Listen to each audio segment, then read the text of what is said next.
Bonjour à tous, j'espère que vous allez bien. Aujourd'hui, on se retrouve pour parler de Katalia. Katalia, que l'on a découvert comme bookeuse dans les Marseillais, puis en tant que présentatrice dans les Marseillais contre le reste du monde. Aujourd'hui, Katalia est en danger.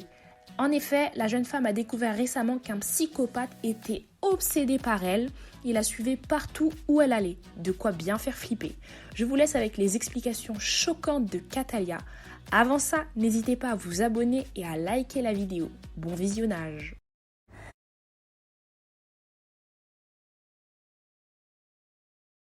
Franchement les amis, j'ai eu besoin de partager ça avec vous parce que ça fait plusieurs jours que je dors hyper mal, que je suis pas rassurée et tout, et ça s'est confirmé hier en fait.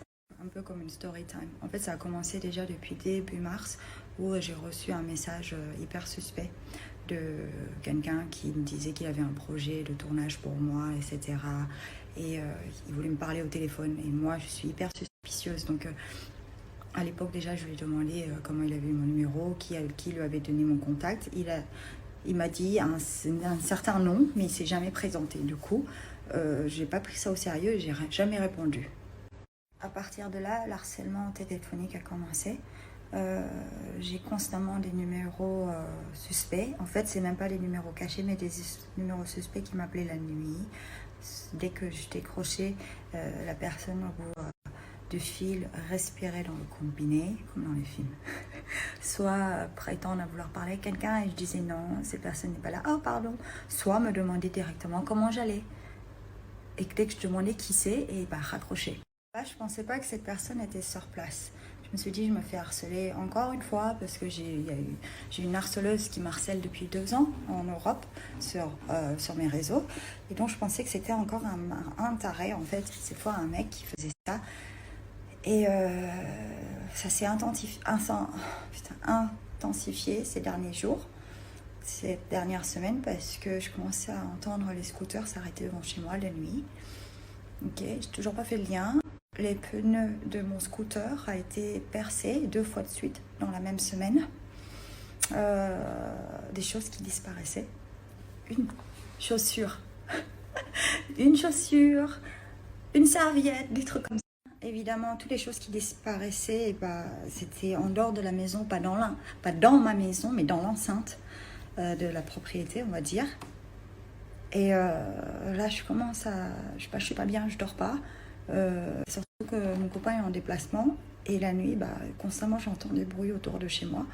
Bref, hier, je vais au café et là, les filles du café qui me connaissent bien me disent: Katalia, il y a quelques jours, on va dire la semaine dernière, il y a un monsieur qui est venu nous demander des informations sur toi en montrant ton Instagram. Il prétendait connaître ton copain et qu'il voulait organiser une surprise, il voulait des informations privées sur toi, savoir où tu habites, etc. Bien évidemment, les filles ont refusé de donner mes informations, mais du coup, ça a fait un déclic dans ma tête parce que c'est arrivé dans un restaurant il y a 2 semaines. Le patron, je le connais très bien, et il m'a appelé en disant: ouais, il y a quelqu'un qui est venu avec une photo de vous. Elle a dit qu'elle voulait vous aider pour une histoire de visa et qu'elle avait absolument besoin de rentrer en contact avec vous et que c'est son partenaire qui s'occupe des visas, tout ça. Et là, je me dis: waouh, c'est pas possible. Et je vais dans un troisième endroit où j'ai l'habitude d'y aller et je demande s'il y a quelqu'un qui a demandé après moi. Et là, les filles ont dit: oui, c'est vrai, il y a une personne, un mec qui est venu demander après toi en montrant ton Instagram, etc. Bien évidemment, dans les 2 cafés où les filles ont pu apercevoir cet homme, j'ai demandé la description du mec. Donc, elle m'a dit... c'était un blanc qui parlait couramment thaï, il ressemblait à ça, il avait cet âge-là, il présentait bien, etc.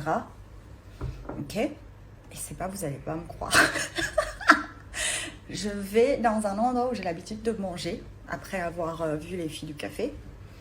Et là, j'arrive à cet endroit et je vois un mec assis. Je sais pas, l'instinct féminin. Je l'observe, je le regarde, je dis: ah, je sais pas, il y a un truc avec ce mec, il y a un truc. Dans ma tête, les filles, il me pensaient à la description. Et pourtant, il m'a pas dit les cheveux qu'il avait, s'il avait une barbe ou quoi, rien. Il m'a juste dit un mec de cet âge, blanc, etc. Je regarde, il me regarde, je vois, il me fixe 2 secondes, il baisse la tête. Je me mets en face de lui.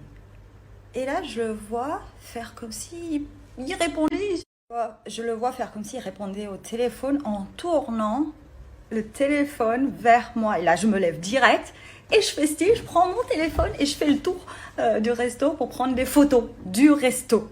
Je me positionne derrière lui directement et je commence à snapper autour de lui. Vous savez quand vous avez cet instinct là en haut. Et là, je vais voir les filles et je dis, les filles, je voulais vous prévenir, les filles du resto.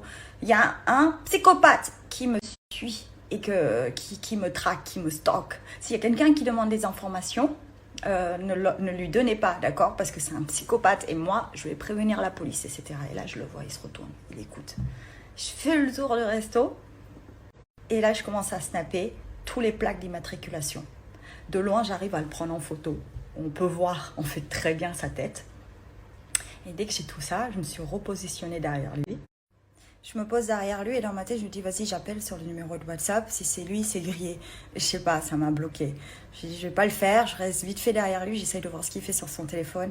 Et là, il pose, je pense qu'il m'a senti derrière, donc il a remis son téléphone face contre la table. Et du coup, je suis retournée m'asseoir à ma table. J'avais tout, hein, la plaque d'immatriculation des véhicules, sa photo à lui, la personne suspect, on va dire. Et là, tout de suite, il demande l'addition, il se casse. En moto. Du coup, il y avait plein de voitures, etc. Mais il y avait une moto. Maintenant, je sais que cette personne est en moto. Mais peut-être que cette personne n'a rien à voir. On est là. Du coup, maintenant que j'ai la photo d'un mec que je suspecte ou que, justement, je ne le sens pas bien, 20 minutes après, je demande l'addition, je paye et je retourne à tous les cafés, aux 2 cafés où les filles l'ont vu. Je rentre dans le café, j'ai fait les filles. L'histoire de ce matin, est-ce que c'est ce cas-là? Là, je leur montre la photo. 4 personnes, les 2 cafés ont confirmé. C'est lui!